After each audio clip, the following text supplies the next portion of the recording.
সিয়াকে যেভাবে হত্যা করা হয়েছে ধর্ষণ করে, এত নিষ্ঠুরতম এত বর্বরতম হত্যাকাণ্ড, এটার বিরুদ্ধে আমরা গত 4 দিন আগেই বাইতুল মোকাররম থেকে মিছিল নিয়ে এই শাহবাগের জাদুঘর পর্যন্ত এসেছিলাম।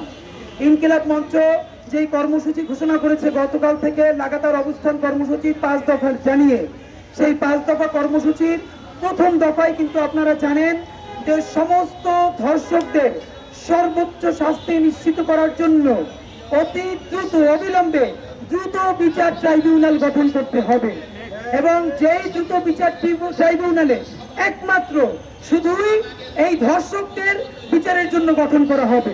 এবং আপনারা জানেন বাংলাদেশে অনেকেই এটা জানে না যে মৃত্যুদণ্ড বাংলাদেশের আইনে কিন্তু আছে ধর্ষণের শাস্তি হিসেবে, কিন্তু আমরা অনেকেই দাবি করছি যে মৃত্যুদণ্ড চাই, মূলত এটার কার্যকারিতা নাই। এর কারণ হলো আইনের দীর্ঘসূত্রিতা এরকম। আপনারা জানেন যে যখন নারী ও শিশু ট্রাইব্যুনাল থেকে ধর্ষণ মামলার রায় হয়, তারপরে যদি কাউকে ফাঁসি দেওয়া হয়, সেই ফাঁসির বিপক্ষে তারা তারপরে হাইকোর্টে যায়। হাইকোর্টেও যদি তাকে ফাঁসি রাখা হয় বা না রাখা হয়, সেইটার পরে তারা অ্যাপিলেট ডিভিশনে যায়। সেই অ্যাপিলেট ডিভিশনে তারপরে যদি তাকে ফাঁসি রাখা হয়, তারপরে তারা আবার কিন্তু রিভিউ পিটিশনে যায়। এবং এইটা আমি যত সহজে বললাম, এই যে আপনার ট্রাইব্যুনাল থেকে হাইকোর্ট, হাইকোর্ট থেকে অ্যাপিলেট ডিভিশন থেকে রিভিউ পিটিশন, এই প্রত্যেকটার মধ্যে কমপক্ষে 1.5 থেকে 2 বছর সময় লাগে। এর মানে মামলা হওয়া থেকে আপনি যদি ফাঁসির রায় আনা পর্যন্ত কমপক্ষে 7 থেকে 8 বছরের আইনি ঝামেলার মধ্য দিয়ে যেতে হবে। এবার আপনি ভাবেন, যেই বাবার মেয়ে ধর্ষিত হয়ে মারা গেছে, তার সমস্যাটা ভাবেন, একে তার সন্তান মারা গেছে, এরপরে 1 মাস 2 বছর, 1 বছর 2 বছর না, 7-8 বছর তাকে আদালতে পড়ে থাকতে হবে। এবং এই প্রত্যেকটা আদালতে প্রত্যেকটা শুনানিতে আপনাকে কিন্তু হাজার হাজার টাকা, এর মানে গত 7-8 বছরে লাখ লাখ টাকা খরচ করতে হবে। আরো বিপরীত ব্যাপার হলো, যারা ধর্ষক তারা তো সবসময় শক্তিশালী, তারা তো টাকা পয়সার মালিক, তারা এখানে কোটি কোটি টাকা খরচ করে, আর ধর্ষিতার বাবা ভালো কোনো উকিলও নিয়োগ দিতে পারে না। এই জন্য আইনে মৃত্যুদণ্ড থাকলেও কাউকে মৃত্যুদণ্ড কার্যকর করা যায় না। এইটা রোধ করতে হবে।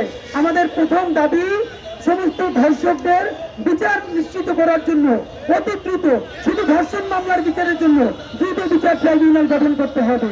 এবং যেদিন থেকে মামলা শুরু হবে তার 90 দিনের মধ্যে এই মামলা নিষ্পত্তি করতে হবে। সেক্ষেত্রেও আমরা বলেছি আরো একটা কথা, এইখানে যে ধর্ষিতা, সে কিভাবে অ্যাডভোকেট নিবে? তার তো টাকা পয়সার সঙ্গতি নাই। সে যে ধর্ষিত হয়েছে, সে তো ভিকটিম, তাকে আইনি সহায়তা দেওয়া রাষ্ট্রের কর্তব্য। যদিও রাষ্ট্রের ছোট কিছু অর্গান আছে, কিন্তু প্র্যাকটিক্যালি তারা সহায়তা পায় না। সুতরাং তাকে আইনি সহায়তা দেওয়াও রাষ্ট্রের নিজস্ব দায়িত্ব বলে গ্রহণ করতে হবে। সুতরাং আপনাদের মাধ্যমে জানাতে চাই, আপনারা যদি আর না চান আর কোন আসিয়া বাংলাদেশে হোক, আপনি আজকে আসিয়া গরিব বলে আসিয়ার জন্য আপনি আইন করতে ভয় পান, আপনি চক্ষু বন্ধ করে দেখেন, এই আসিয়া আপনার মেয়েটা, আপনার সন্তান, আপনার ভাগ্নি, আপনার ভাতিজা, আপনি নিতে পারবেন? আজকে যদিও আইন উপদেষ্টা বলেছেন 7 দিনের মধ্যে তার বিচার কার্যক্রম শুরু হবে, এখানেও কথা হলো যেহেতু সব রায় আছে, আগামীকালকে শুক্র শনির পরে রবিবারই শুরু করতে পারলে দৃষ্টান্তমূলক ব্যবস্থা হতো। এরপরে কথা হলো আসিয়ার ব্যাপারে সারা বাংলাদেশ কথা বলেছে। ভাই, বাংলাদেশের প্রত্যেকটা ঘরে ঘরে কম বেশি ডোমেস্টিক ভায়োলেন্সে শিশুরা ধর্ষণের শিকার হয়। তাদের ব্যাপারে কে প্রতিদিন ভয়েস তুলবে? আপনারা আজকে মিডিয়ার ভাইয়েরা আছেন, আপনারা প্রতিদিন কার কার ঘরে যাবেন বলেন? সুতরাং ধর্ষণ, আবার অনেকে একটা কথা বলে, পরিবারের মধ্যে যে ধর্ষণ হয়, ডোমেস্টিক যে ভায়োলেন্স হয়, সেখানে রাষ্ট্র কি করবে? এটাও খুবই একটা বোকা কথা। এর কারণ, পরিবারে যে ধর্ষণ করে তাকে যদি রাষ্ট্র শাস্তি নিশ্চিত করতে পারে, তাহলেই আর পরিবারের মধ্যে ধর্ষণ হবে না। এই কারণেই ধর্ষণ হয়, তারা জানে ধর্ষকের বাংলাদেশে কোনোদিন কোনো শাস্তি হয় না, কোনো বিচার হয় না।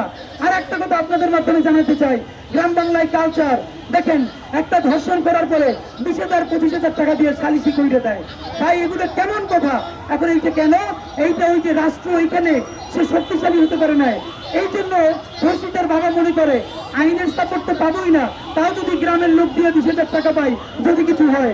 সুতরাং আমরা বলতে চাই, আর যদি কোনো আসিয়াকে আপনারা দেখতে না চান, তাহলে অতি দ্রুত বিচার ট্রাইব্যুনাল করে 90 দিনের মধ্যে মামলা নিষ্পত্তি করার আপনারা সিদ্ধান্ত নিন। ধন্যবাদ সবাইকে।